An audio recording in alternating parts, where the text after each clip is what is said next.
ఉంది. ఇదైతే final look చూడండి.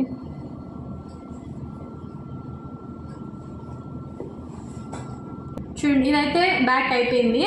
ఇప్పుడు వచ్చేసి మనం ఫ్రంట్ తీసుకుందాం. ఫ్రంట్ వచ్చేసి తనకి ఇటు side కావాలనింది.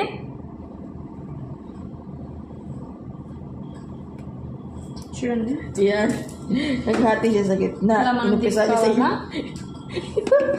niya sa ilong ko sukat. Oo, ganyan din ako. Kanin. Hindi. Dito po yung trans. Yes po, pasok po. Paano po nila? Jayan. అంటే ఫైనల్గా అయిపోయింది. చూడండి మనమైతే స్ప్రే చేసుకోవచ్చు. స్ప్రే చేసుకున్న తర్వాత వచ్చేసి ఓపెన్ చేసుకున్నాము. ఇట్లా ఓపెన్ చేసుకున్నామంటే అవుట్లుక్ అయితే ఇలా ఉంటుంది. చూడండి